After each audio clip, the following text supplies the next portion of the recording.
Works. Great. How's everybody doing? Great. So I'm not going to talk about burnout, and we're entering the graveyard shift here, right?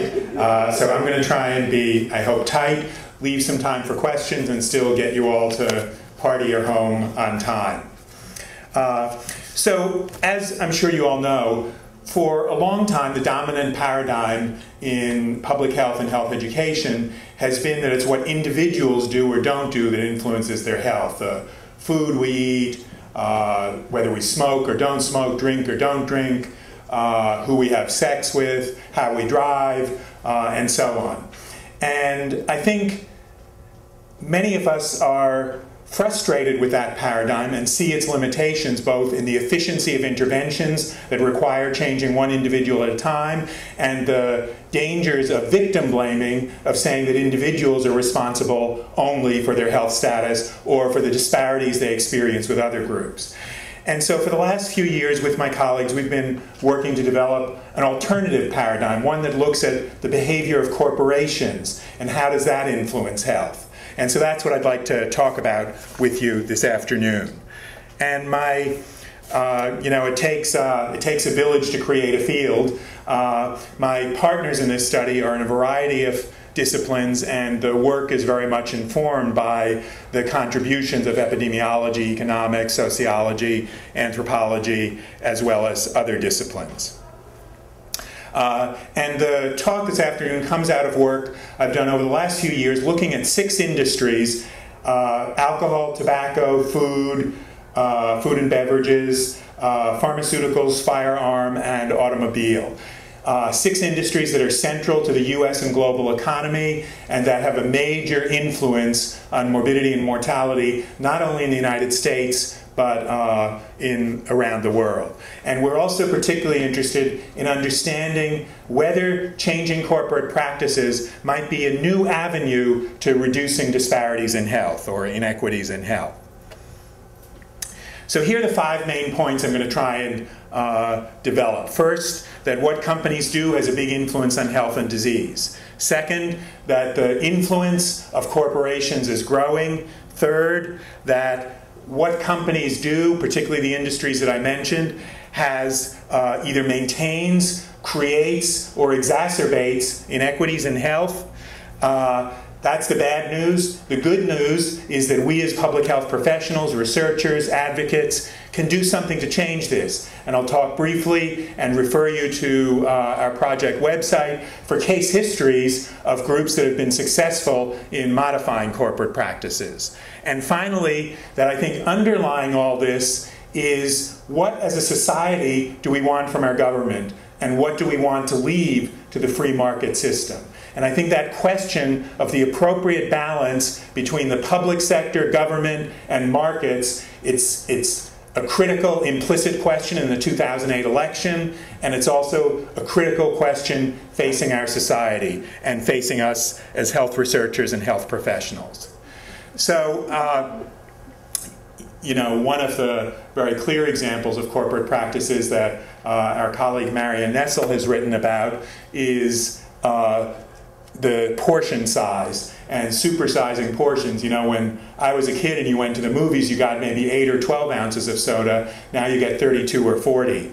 And this little girl is on a track to, like so many other young children, of becoming overweight and then obese, and the lifetime burden that that is associated with.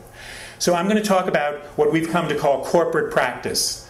It's what businesses do to enhance their objectives of maximizing profit, gaining market share, shifting costs to other external forces, and so on. It's, for the most part, perfectly legal. It's what corporations are mandated to do. And the question is, what's its impact on health, and what can we do about that? And we'll talk about, from our work in the field, we've identified 4 corporate practices. And I'm going to briefly describe each and then talk about the pathways by which they contribute to health. So product design refers to the decisions that businesses make about the characteristics of a particular product and where to invest money. And sports utility vehicles are a good example. Between 1980 and 2000, market share for SUVs doubled from 20% to 40%. What does this have to do with health? Well, SUVs are more likely to roll over, injuring the people inside, crushing the people who they hit. They are more likely to be involved in accidents. They are more polluting, contributing to air pollution and also to global warming. It's not that people were in the streets demonstrating, we want SUVs, between 1980 and 1990, but rather the US auto industry decided, because profits are much higher on SUVs than regular sedans, that they would increase production of these vehicles. And they spent $9 billion between 1990 and 1999 advertising SUVs, making people believe that they could be the outdoors person they always wanted to be, the man they always wanted to be, even the safe driver that they wanted to be by driving an SUV. Exactly. The reality is, studies show that most people only use their SUV for off-road driving, you know, when they go over the curb of their driveway coming home late at night after having had a few too many drinks. But that notion, that image that if we wanted to, we could drive up the mountain. If we wanted to, you know, we could drive through that river, has appealed to people. Trans fat added to foods are another example. By the early 1990s, 40% of the products in the US supermarket had trans fat. No known nutritional value, not essential to any food, but preserves shelf life and therefore increases flexibility and profitability.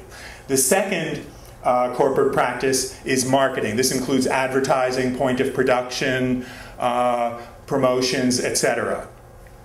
Uptown Cigarettes, some of you may know the story. In the early 1990s, R.J. Reynolds wanted to introduce a cigarette targeting African Americans. Uptown Cigarettes, urban, youthful, hip, cool. Unfortunately, I'll talk about more on this in a few minutes. Unfortunately for R.J. Reynolds, a group of activists in Philadelphia where it was going to be test marketed, civil rights activists, health professionals, church groups, and community groups got together and said, no, not in our community. And they were successful by skillful use of the media to prevent R.J. Reynolds from releasing this product. Are you bipolar?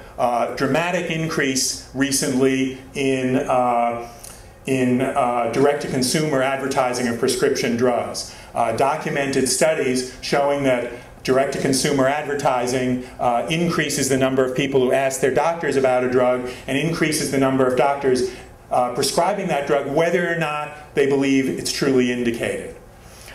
Those are examples of marketing having an impact on health. And there's a substantial body of research evidence that in fact advertising works, not simply to shift market share as industry contends, but to recruit new users, and particularly to recruit new users from the most profitable markets, children and young people, both because they're not users yet, and because they have the potential of being lifetime customers, at least as long as they live.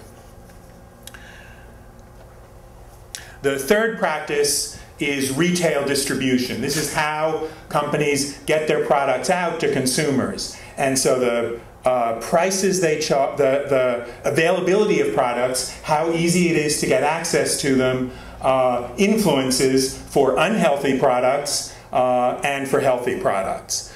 So for example, there are a number of research studies showing that the more guns are available, the higher the rates of firearm injury and homicides. And there have been a number of lawsuits and legislative proposals designed to put more responsibility in the gun industry for the retail distribution of its products.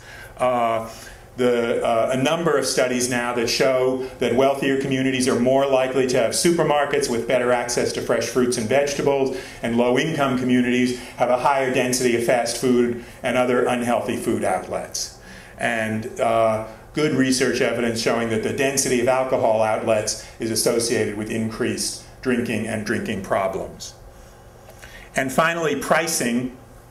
The decisions that companies make about how much to charge and who to charge it to influences health through a number of pathways. And what economists call price elasticities, how much demand influenced by price, is particularly important for vulnerable populations, young people, people of color, low-income populations, for alcohol, tobacco, and so on.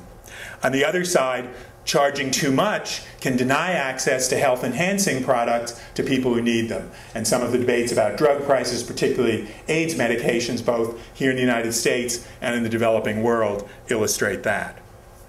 So there's a substantial body of research evidence, which my colleagues and I recently have been publishing about, to synthesize and summarize that literature, demonstrating that what companies do and don't do has a substantial influence on health. These are the 10 tobacco executives testifying before Congress to tell the truth, the whole truth, and nothing but the truth, and they testified that nicotine was not addictive. And just a few years later, it was revealed that in their files were documents which had been there for 20 years showing that, in fact, they knew full well. These guys, by the way, within 2 years were all out of their job, not because they lied to Congress, but because the bottom line was hurt by the bad publicity about lying to Congress. But they got $1 million severance packages. Yes, we don't need to worry about their future. The second point I wanted to make is that the influence of corporations on health is growing. The proportion of the gross domestic product devoted to advertising has doubled in the last 2 decades.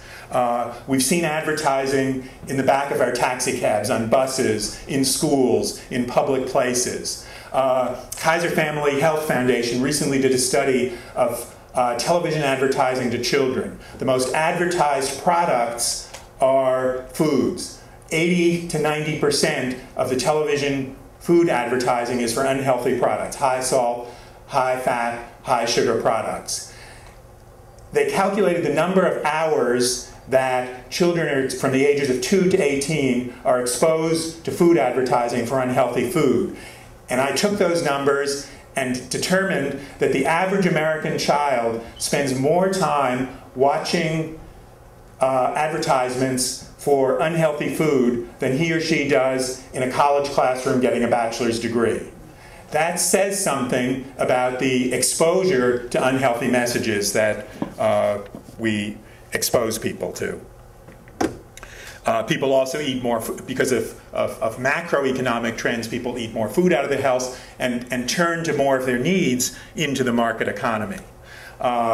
Advertisers also appeal to all of our baser instincts in order to sell their products. This is an advertisement for a malt liquor, another example of a product that uses a lot of racial targeting in their advertising towards African Americans as well as towards youth. This says Colt 45 introduces the adult game for game adults. And the implication is if you drink Colt 45, you'll have someone to play with wearing a bikini and your life will be very different. And at the same time as we've seen the increased penetration of all sectors of our life by corporations, those countervailing forces, family, community, church, neighborhood organizations, have also declined in influence. So they've really filled a vacuum, giving them a very powerful influence on health and disease. And this is particularly true in cities, which increasingly are becoming concentrated places for selling. You know, this shopping mall is one familiar example. And increasingly, the form of cities is designed not by what would make cities healthy, not by what would make cities good places to live or visit, but by what will increase opportunities for selling. The third point, and very relevant to the conference here today and tomorrow, is that corporate practices maintain and exacerbate inequities in health. And for people who are interested in reading more about this, my colleagues and I have just published in the latest issue of the Journal of Healthcare for the Poor and Underserved the role of the tobacco, alcohol, and food industry in cancer and the potential for changing corporate practices as a way of primary prevention of cancer and cancer disparities. A substantial body of literature targets both that companies target their advertising to disadvantaged groups, young people, women, African Americans, Latinos, Asians, and that this targeted marketing has an impact.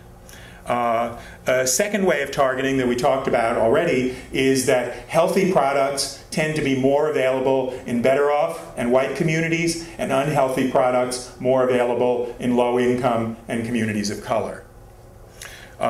We talked about Uptown being designed specifically to appeal to a group already with poor health status, and a variety of strategies, of pricing strategies, selling Lucy cigarettes, Saturday night specials, make those products especially attractive and accessible to low-income communities. Malt liquor is far cheaper per ounce of high than wine or other forms of spirits, heavily marketed in low-income and African-American communities.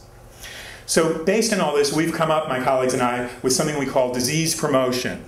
Individual or organizational activities that encourage unhealthy lifestyles or behaviors and contribute to unhealthy environments. And when corporations do that, we call it corporate disease promotion. And I think the question that we need to ask, both as health professionals and as a society, what's the appropriate tolerance for disease promotion in a society? And currently, we spend far, far more as a society on disease promotion than we do on health promotion. And so our capacity as health professionals to promote health is much compromised. And if we're going to change that, we need to get to that root issue that I talked about the relationship between markets and government.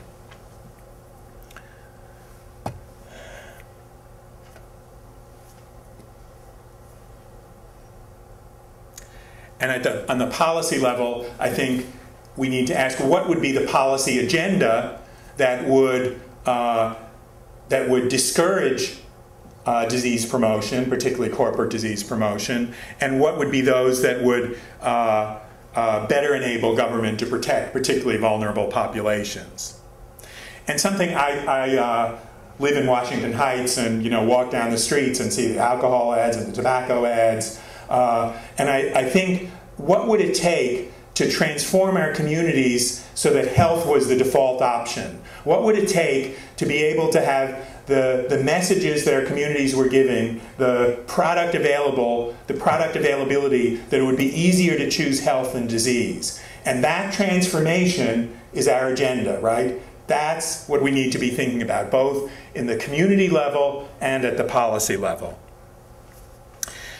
The fourth point I wanted to make is that we can do something about this. I mentioned the Uptown campaign. Increasingly, I think, local and state health departments are beginning to see that they too can take on special interests that are promoting disease at the expense of health. And I think increasingly we're seeing that action at the local and state level because the federal government has abdicated its responsibility in this area. And so we're seeing the laboratories of municipal and state governments developing new approaches. In New York City, the ban on trans fat and the newly passed requirements for fast food establishments to post calorie. The many city governments looking to better regulate the retail distribution of guns. Parents groups around the country are mobilizing to get to end what are called pouring right contracts, the right of Coke or Pepsi or other companies to sell their products exclusively in public schools. In Seattle, such a group successfully banned Coke, forced the Seattle School Board to end its exclusive contract with Coke. And in many schools, they're trying to get commercial food entirely out of the school system, that at least schools should be a safe zone where kids can find healthy food. And the school districts that have approached this with innovation and creativity have found that it is possible to not lose money and to create a school food program that kids like and that is health promoting instead of unhealthy. I want to briefly describe several strategies that public health folks have developed to reduce the harm from corporate practices. The first is contesting information. Many of you have probably heard about the Truth Campaign, a campaign sponsored by the American Legacy Foundation, funded by the Master Settlement Agreement, that tried to show young people that in choosing to smoke, they were being manipulated by the tobacco industry to do something that was against their interests. Not to say smoking is for adults only, so don't do it. What better message could there be than to go out and try it? But instead to say, don't be a sucker. And this supersized Ronald McDonald, having people rethink who is this character and what are really his characteristics. This is Alka-Pops. Do you know what Alka-Pops are? Sweetened alcoholic beverages, what one advocate called training wheels for drinkers, meant for people who don't yet have a taste for alcohol, but with a high sugar content, make them appealing. And the Center for Science and the Public Interest put this ad out, not trying to convince kids not to drink because of the alcohol, but showing its connection to weight gain. And the National Association of African American Tobacco Control Programs put out the other ad to use ethnic and racial appeals in the reverse way that the tobacco industry does. A little more edgy, changing Happy Meals to a different way of having people think about what's inside that McDonald's. And I think we've seen a dramatic change in public attitudes around SUVs in the last 4 or 5 years, not only because of the increase in the price of gasoline, but also because of the environmental, foreign policy, global warming, and other concerns.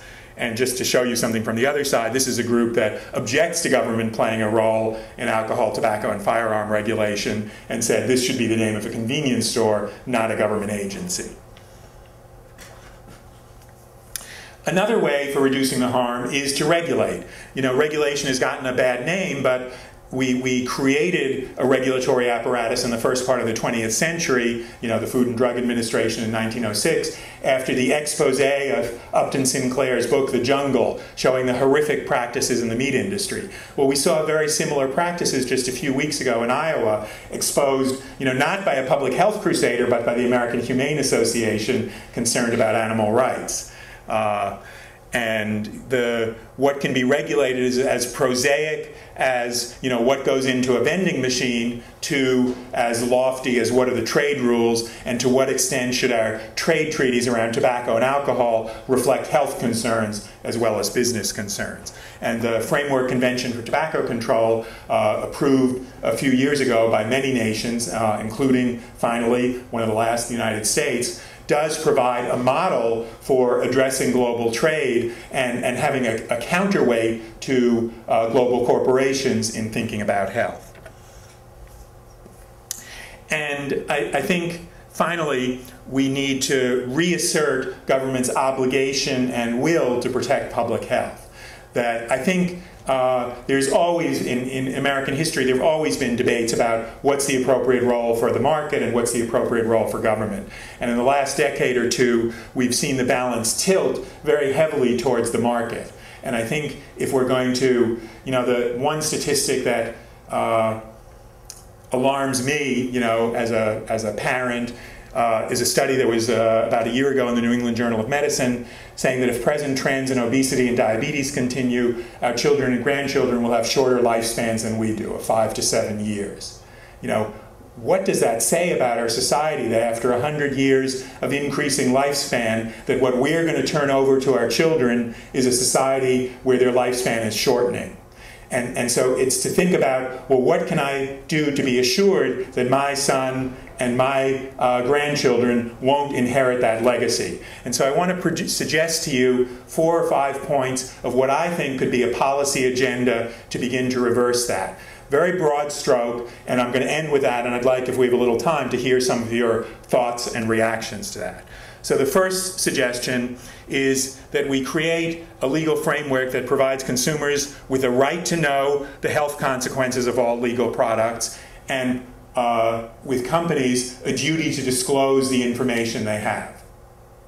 Second, that we establish as national policy to protect children and other vulnerable populations against targeted marketing that promotes unhealthy behaviors or lifestyles.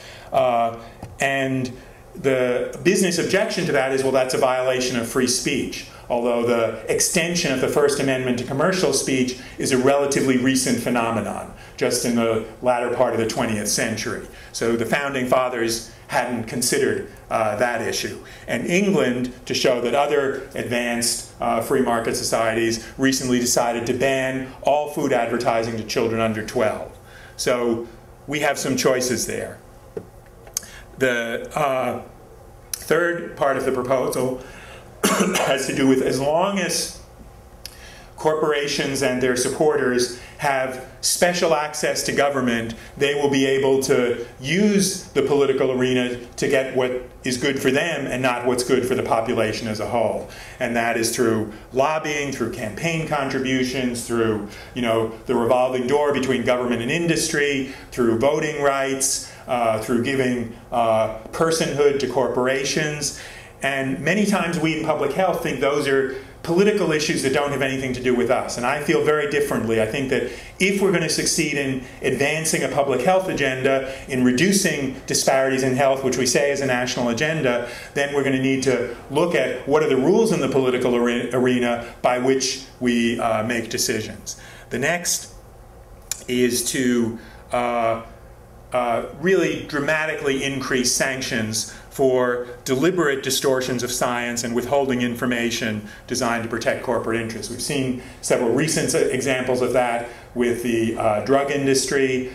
We've certainly seen it with the tobacco industry. My guess is in the coming years, as we get into the files of the food industry, we'll see similarly with them that their understanding of the consequences of some of the products they've been using,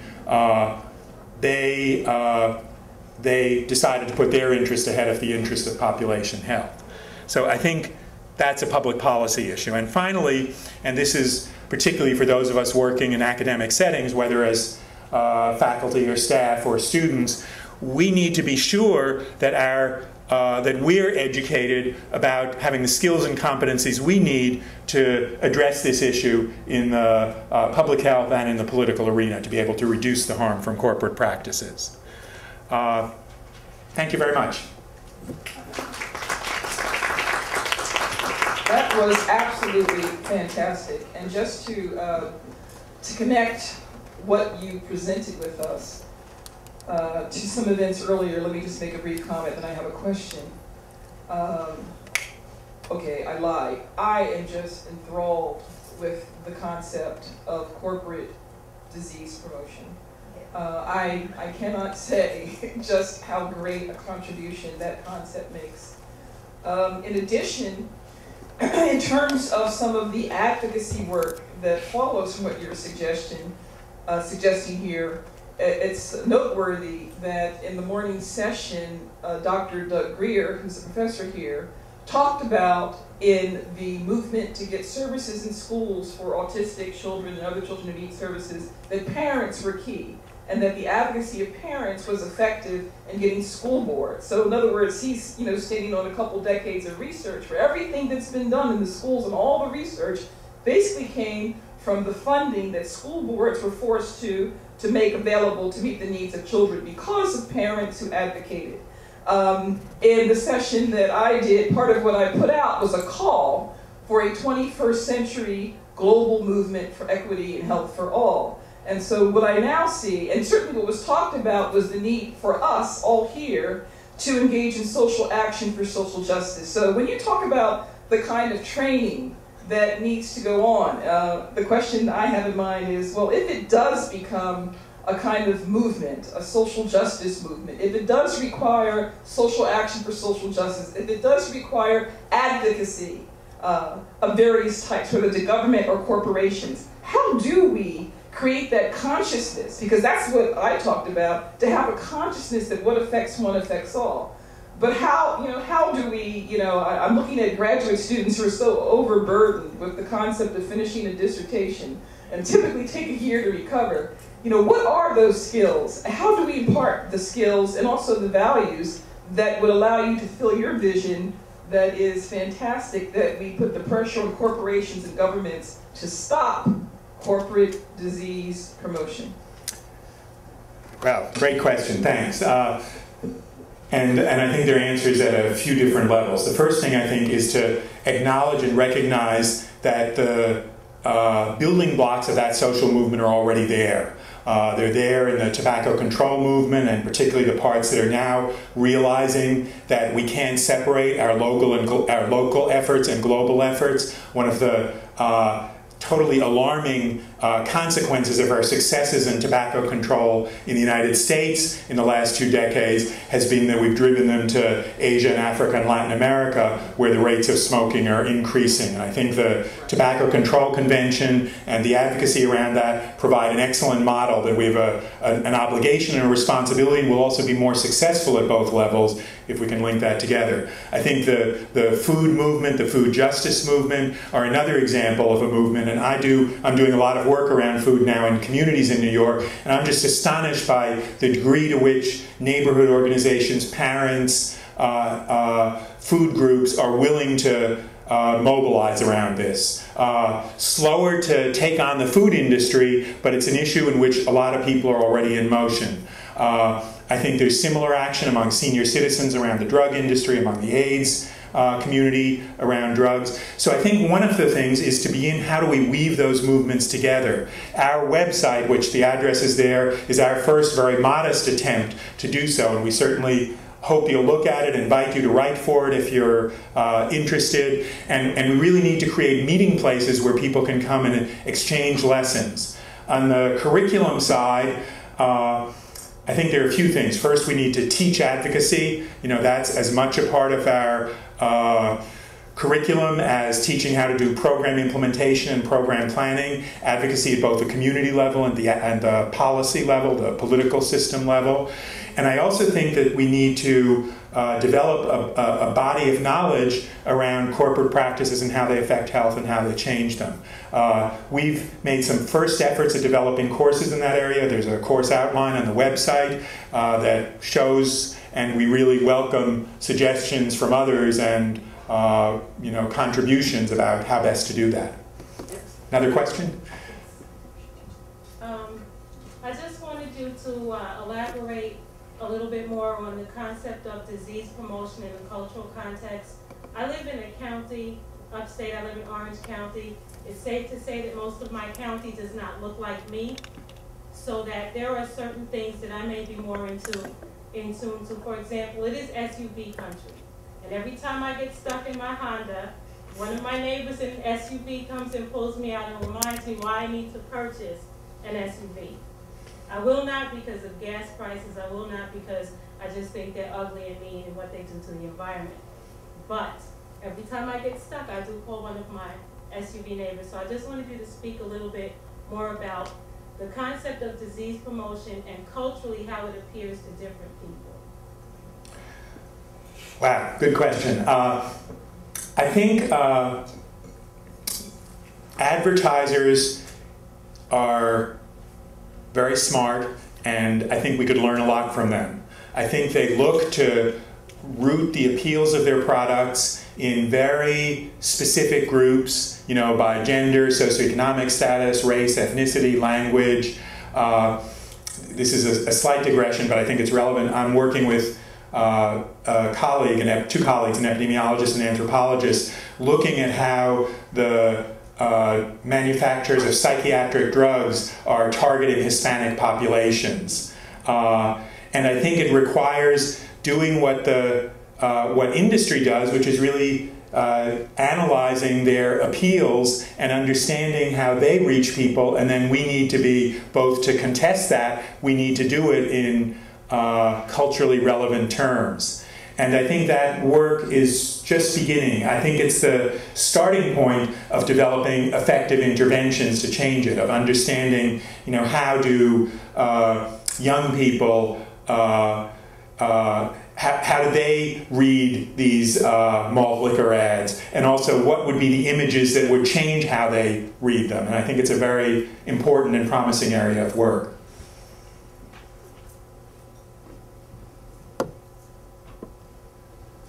Thank you for your talk. is that when we're doing traditional marketing, it's for things people like to do and they see an instant gratification as part of it. It's just like you buy the new SUV, you have it, it's pretty, it's nice. Whereas some of these health outcomes are longer term. They don't see an immediate impact. It's like you stop smoking, you don't see it for 20 years down the line, and you don't have lung cancer. So my sort of whole thing is here, how do we get people to sort of buy into that initial thing that doing the right thing or the healthy thing is better for them rather than the unhealthy thing? I guess I have thoughts in two different directions. One is, obviously, as in all areas of public health, prevention is better than, primary prevention is better than secondary prevention. And people aren't born wanting to be smokers, heavy drinkers, and so on. It happens in an environment, and, as Kelly Brownell, a psychologist who looks at food at Yale, talks about an obesogenic environment. And if there are people growing up in an obesogenic environment, they're more likely to be overweight, or the proportion is more likely to be overweight. So the first steps, which are policy steps, are to change those environments. And that's slow work. It's not going to happen overnight.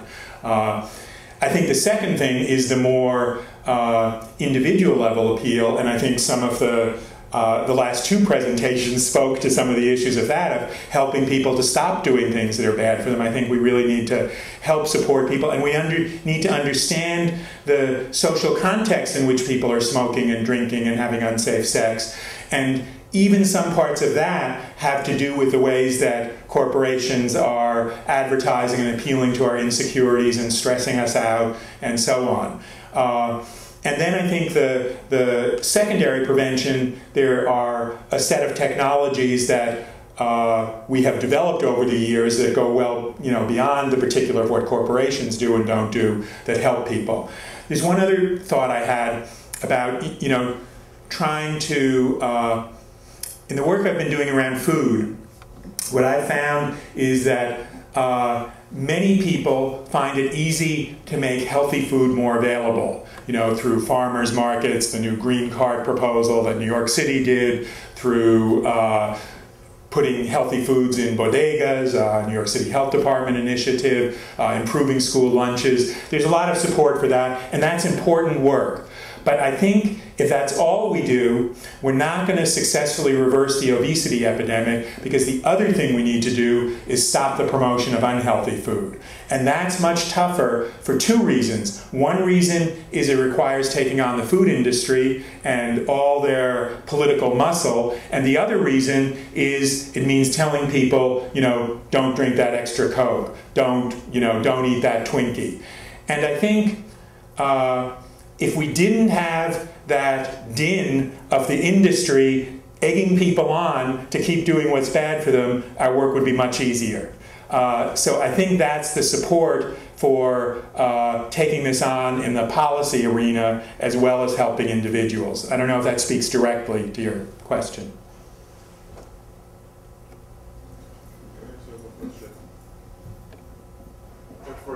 I just have to ask you this one question. I mean, you mentioned something about the corporate muscle. The idea, I mean, we had a thing here with the Psychological Association a few weeks ago where they were talking about a lot of people's grant money and presidential campaigns and all these other kinds of things are contingent on getting money from the people who benefit from this corporate health disease promotion kind of initiative. I mean, it seems like we need to do something about that also. I mean, how do I get my grant? How do I get my tenure? How do I get published? How do I get all these other kinds of things if it depends on me getting some of the money from the people who are benefiting from this corporate muscle you speak of? Absolutely, and I think another example of corporate penetration is of the university and research community, and that Berkeley recently accepted a big chunk of money from the tobacco industry to look at ways to discourage youth from smoking, and many of the smoking advocates in the University of California system were appalled that Berkeley would be able to do that, and the principal investigator for that study said, I'm looking for ways to help kids stop smoking. What could be bad about that? But I think we need to just take half a step back and say, why is the tobacco industry doing that? They want to buy credibility. That's their strategy. And if we aren't smart enough to ask those questions, I'm not sure we deserve to be entrusted with protecting the public health. And some of these are tough questions. I don't want to simplify them. But I think unless we ask those ethical questions in our universities, in our professional associations, we risk losing our credibility. It's not just a personal morality, it's losing our credibility to engage the public on these issues. And I'm glad you brought that up because I think it's a very important issue. Yes. And in addition to that, they take the money, and the tobacco company is basically in charge of their research. So whatever the findings are, the tobacco industry will pick and choose what they choose to allow the researchers to report. So that too is another vicious cycle. I remember reading a piece about, I think it was Gambia. America was trying to give them GM corn. And so they did some research, they weren't sure, they didn't want to do it. European nations weren't doing it, so they decided they didn't want to take it. And Colin Powell said to them, well, if it's good enough for Americans, then it's good enough for you. And what shocked me about that is that I didn't know I was eating GM corn. And so these are things that kind of dishearten me. Just say Genetically modified, oh sorry. And these are things that dishearten me because we talk about things that happen in low-income communities and all of these advertisements. But look what's going on, the bigger picture, and that goes back to equity. Everybody needs to understand that we're all victims here. And sometimes I just feel so overwhelmed and disheartened, and I don't even know where to begin to start addressing these issues on a level where people can see that it's all of us. It's not just them, or it's not just us, it's all of us. And I know that once that does happen, when there is some equity, then real change will occur. But I just don't know where to start. I will maybe say one thing that might be to have that counterpoint as the place to end, unless someone else wants to say something. I fully understand, and I certainly wake up days and wonder on the worth of all this. But I think, on the other hand, one step at a time, one day at a time, that if you look at the advances in this country in the last century in terms of any area you choose, civil rights, education, they came about as a result of people mobilizing, asserting their rights, organizing, and winning that. And as someone who, came up in the student and anti-war movement of the 60s, the environmental movement, I've seen in my own lifetime, those dramatic transformations when one day it looked like nothing could change, and the next day, thousands of people, tens of thousands of people, hundreds of thousands of people were thinking and acting differently. So I would encourage you, and I know, if you were talking 5 minutes from now, you could say this too, find that one thing that does move you and start working on it, and that's what will make a difference. And together we can all do it. That was fantastic. And stay there for a second, because one of the first things that many of the people in this room need to move on is their dissertation. And here it's a very expensive endeavor, and so I wondered if you could, I'd like to not have so many students in the next decade who go into debt at the tune of $100,000 to $200,000.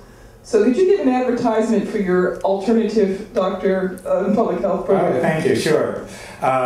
In fall 2007, City University opened its Doctor of Public Health program. Our focus is on urban health, on the health of populations in cities, and we're particularly interested, as you may guess, on the connections between public health and social justice.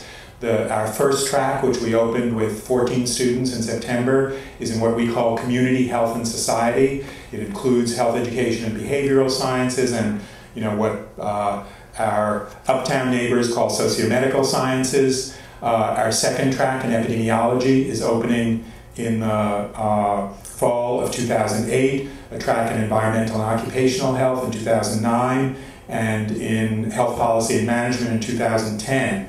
This is all part of a plan of the City University of New York to open a new school of public health in 2010 that will bring together our existing public health programs at Hunter, where I'm based, Brooklyn College, Lehman College, and the Graduate Center, where our doctoral program is based. And I have with me a few flyers for our doctoral program. If any of you are interested, I'd be happy to give them to you. And if you go to the Graduate Center website, which is www.gc.cuny.edu, and under Programs, click on Public Health, you'll find a description of the program. We'd love to see some of you as applicants.